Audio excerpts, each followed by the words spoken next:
الحمدللہ والصلاة والسلام علی رسول اللہ اما بعد۔ محترم ناظرین و سامعین، ہم سنن ابن ماجہ میں سے ابواب الزکوٰۃ سماعت فرما رہے ہیں۔ آج ابواب الزکوٰۃ کا آخری عنوان باب فضل الصدقۃ، صدقے کی فضیلت کے متعلق ہے۔ عنوان نمبر 28 ہے اور اس عنوان کے تحت امام صاحب نے 3 روایات نقل کی ہیں۔ حدیث نمبر 1842، سیدنا ابو ہریرہ رضی اللہ تعالیٰ عنہ سے روایت ہے کہ نبی علیہ السلام نے فرمایا، جو کوئی پاک چیز کا صدقہ کرتا ہے اور اللہ تعالیٰ پاک، حلال اور عمدہ چیز ہی قبول کرتا ہے تو رحمان اسے اپنے دائیں ہاتھ میں لے لیتا ہے، اگرچہ ایک کھجور ہی ہو، وہ رحمان کے ہاتھ میں بڑھتی جاتی ہے حتیٰ کہ پہاڑ سے بڑی ہو جاتی۔ وہ اس چیز کو اس صدقہ دینے والے کے لیے اس طرح پالتا ہے جس طرح تم میں سے کوئی اپنے بچھیرے کو یا اونٹ یا گائے کے بچے کو پالتا ہے۔ اس روایت کے اندر رسول مکرم علیہ السلام نے ایک تو یہ بات بیان فرمائی کہ جو بندہ اللہ کی راہ کے اندر صدقہ کرتا ہے تو اللہ تعالیٰ کون سا مال قبول کرتے ہیں؟ نمبر 1، جو چیز پاک ہو، جو چیز حلال ہو، وہی چیز اللہ تعالیٰ صدقے کے طور پر قبول کریں گے۔ جو حلال نہیں، جو پاک نہیں، وہ اللہ تعالیٰ قبول نہیں کرتے۔ اور جو حلال ہوتی ہے اللہ تعالیٰ اس کو قبول کرتے ہیں۔ کس طرح قبول کرتے ہیں؟ اللہ تعالیٰ اس کو اپنے دائیں ہاتھ میں لے لیتے ہیں۔ اب یہ اللہ رب العالمین کے جو دائیں ہاتھ کی یہاں پر وضاحت ہے، یہ بات سمجھ لیں، اللہ تعالیٰ کی جتنی بھی صفات ہیں، اللہ تعالیٰ کی جتنی بھی صفات ہیں، وہ اللہ رب العالمین کی صفات کے اندر اہل السنہ والجماعت کا عقیدہ کیا ہے کہ اللہ رب العالمین کی صفات کی نہ ہم مثال بیان کر سکتے ہیں، نہ ہی تشبیہ بیان کر سکتے ہیں، نہ ہی ہم ان کا انکار کریں گے، نہ ہی ہم ان کی تعویل کریں گے۔ بغیر اس کی کیفیت کے بیان کرنے کے ہم تسلیم کر لیں گے۔ اب اللہ کا ہاتھ ہے، کیسا ہے؟ اس کیفیت میں ہم نہیں جائیں گے۔ کیا ہمارے ہاتھ جیسا ہاتھ ہے؟ جس طرح ہمارے ہاتھ ہوتے ہیں، 5 انگلیاں ہوتی ہیں، اسی طرح اللہ تعالیٰ کا ہاتھ ہے؟ نہیں۔ بغیر کیفیت کے، بغیر تمثیل کے، بغیر تشبیہ کے، بغیر کسی تعطیل کے، بغیر کسی تعویل کے اللہ رب العالمین کے ہاتھ کا ہم نے اس بات کرنا ہے کہ اللہ رب العالمین کے ہاتھ ہیں۔ اب یہاں پر دوسری بات، نبی علیہ السلام نے کون سی صفت بیان فرمائی؟ رحمان، کہ رحمان اس کو قبول کرتا ہے۔ اب رحمان کیوں بیان کیا؟ کیونکہ رحمان کے اندر مہربانی ہے، شفقت ہے، پیار ہے، محبت ہے، کہ اللہ رب العالمین اس بندے کا مال قبول کرتا ہے بڑی شفقت کے ساتھ، بڑی پیار کے ساتھ، بڑی مہربانی کے ساتھ، بڑی لطف کے ساتھ اللہ تعالیٰ اس بندے کے مال کو قبول کرتا ہے۔ اور پھر چاہے وہ ایک کھجور ہی ہو، اللہ تعالیٰ اس کو قبول کرتا ہے، حلال ہونا چاہیے، پاک ہونا چاہیے، اور پھر اللہ تعالیٰ اس کی پرورش کرتے ہیں، پالتے ہیں، یہاں تک کہ وہ ایک بڑے پہاڑ کی مانند ہو جاتا ہے۔ اور دوسری روایات کے اندر غالباً اس کو اللہ کے نبی علیہ السلام نے احد پہاڑ کے ساتھ آپ علیہ السلام نے اس کی تشبیہ بیان فرمائی ہے، اور پھر آپ نے مثال بھی بیان فرمائی کہ کس طرح اللہ تعالیٰ اس کو بڑھاتا ہے، پالتا ہے، جس طرح کہ یعنی ہم اپنے جانور کے بچے کو اچھی طرح پالتے ہیں، اس کا خیال کرتے ہیں۔ حدیث نمبر 1843، عدی بن حاتم طائی رضی اللہ تعالیٰ عنہ سے روایت ہے کہ نبی علیہ السلام نے فرمایا، تم میں سے ہر شخص کے ساتھ اللہ تعالیٰ کلام فرمائے گا۔ اب یہاں پر بھی اللہ تعالیٰ کی صفت کلام کا تذکرہ ہے کہ اللہ تعالیٰ بات کریں گے۔ اب بات کرنے کے لیے منہ کا ہونا، زبانوں کا ہونا، اس طرح کی ہم کیفیات کے اندر نہیں جاتے، بس اللہ تعالیٰ کلام کریں گے، ہمارا ایمان ہے۔ تو اللہ تعالیٰ کلام فرمائے گا جبکہ بندے اور رب کے درمیان کوئی ترجمان نہیں ہوگا، یعنی کوئی بیچ میں ترجمانی کرنے والا نہیں ہوگا، بندہ اور اللہ ہوگا۔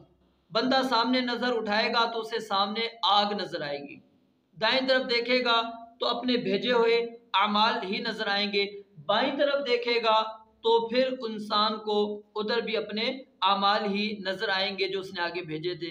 تو آپ علیہ السلام نے فرمایا، جو شخص آگ سے بچنے کے لیے آدھی کھجور ہی دے سکتا ہے، آدھی کھجور ہی دے سکتا ہے، زیادہ کی اس کے اندر طاقت نہیں ہے، فَلْيَفْعَلْ، اس کو چاہیے کہ وہ یہی کر لے۔ یہاں پر یعنی نبی علیہ السلام نے ایک چیز تو یہ بیان فرمائی کہ قیامت والے دن اللہ تعالیٰ خود بندے سے حساب و کتاب لیں گے، کوئی اللہ اور بندے کے درمیان میں ترجمان نہیں ہوگا۔ کلام کرنا یہ کس کی صفت ہے؟ اللہ تعالیٰ کی صفت ہے، جس کی اصل اور حقیقت سے، اس کی کیفیت سے ہم واقف نہیں ہیں۔ اور نمبر 3، ہر شخص کو اچھے اور برے اعمال کا حساب دینا ہوگا۔ کوئی یہ کہہ کر مطمئن نہیں ہو سکتا کہ فلاں گناہ کرتا تھا تو میں نے بھی کر لیا، فلاں یہ کرتا تھا میں نے بھی کر لیا، نہیں، ہر ایک کا اس نے جواب دینا ہے۔ اور تیسری بات یہاں پر یہ ہے کہ کوئی بھی نیکی اس کو انسان معمولی نہ سمجھے، چھوٹی سی چھوٹی نیکی کو بھی معمولی نہ سمجھے، اگر اخلاص اس کے اندر موجود ہے وہی چھوٹی نیکی انسان کی کامیابی کا ذریعہ بن سکتی ہے۔ جیسا کہ اللہ کے نبی علیہ السلام نے کیا فرمایا کہ کھجور کا ایک ٹکڑا اس کے پاس موجود ہے، ایک ٹکڑا موجود ہے، آدھی کھجور موجود ہے، تو اس کو چاہیے کہ وہ آدھی کھجور ہی اللہ کے راستے میں خرچ کر دے اور اپنے آپ کو جہنم کی آگ سے بچا لے۔ اور یہاں سے یہ بات بھی ثابت ہو گئی کہ صدقہ انسان کو اللہ کے عذاب سے بچاتا ہے، جہنم سے بچاتا ہے۔ تو صدقہ ہمیں دینا چاہیے، اخلاص کے ساتھ دینا چاہیے، خلوص نیت کے ساتھ دینا چاہیے، اور اچھا مال اللہ کے راستے میں دینا چاہیے، خرچ کرنا چاہیے۔ حدیث نمبر 1844، سلمان بن عامر ضبی رضی اللہ تعالیٰ عنہ سے روایت ہے کہ نبی علیہ السلام نے فرمایا مسکین کو صدقہ دینا صدقہ ہے، اور رشتہ داروں کو صدقہ دینا دو نیکیاں ہیں، صدقہ بھی اور صلہ رحمی بھی۔ یہاں پر یعنی نبی علیہ السلام نے زکوٰۃ اور صدقہ دینے کے اندر آپ علیہ السلام نے کن لوگوں کو زیادہ اہمیت دی ہے؟ جو انسان کے عزیز و اقارب ہیں، رشتہ دار ہیں، وہاں پر آپ علیہ السلام نے فرمایا کہ وہ خرچ کرے۔ کیوں کہ وہاں پر ایک تو صلہ رحمی کا اجر ملے گا، اور نمبر دو صدقہ کرنے کا جو اجر ہے، ثواب ہے، وہ اس انسان کو ملنے والا ہے۔ تو اس لیے انسان کو جب زکوٰۃ وہ خرچ کرتا ہو یا صدقہ دینا چاہتا ہے، پہلے اپنے عزیز و اقارب کے اندر دیکھے کہ کوئی مستحق ہے تو ان کے اندر جا کر وہ خرچ کرے۔ اور یہاں پر یہ بات سمجھ لیں، جن کی ذمہ داری اس کے اوپر موجود ہے، یعنی نان نفقہ اسلام نے اس کے اوپر واجب کر رکھا ہے جن کا، ان کے اوپر زکوٰۃ وہ شخص خرچ نہیں کر سکتا، وہ خرچ نہیں کر سکتا، وہ صدقہ بھی ان کے اوپر خرچ نہیں کر سکتا۔ ہاں وہ جو خرچ کرتا ہے، کھلاتا ہے، اس کو اسلام نے اگرچہ ایک صدقہ ہی شمار کیا، جیسا کہ صحیح بخاری وغیرہ کے اندر موجود ہے کہ اپنی بیوی کے منہ کے اندر جو تم لقمہ ڈالتے ہو یہ بھی تمہارے لیے صدقہ ہے، بچوں کو کھلاتے پلاتے ہو یہ بھی تمہارے لیے صدقہ ہے۔ یعنی اسلام ہمیں اجر و ثواب دیتا ہے، اگرچہ ہم وہ صدقے کے طور پہ نہیں خرچ کر رہے، اپنی ذمہ داری کو ادا کر رہے ہیں، لیکن اسلام نے اس کو بھی کیا ہے، صدقے کا نام دیا ہے۔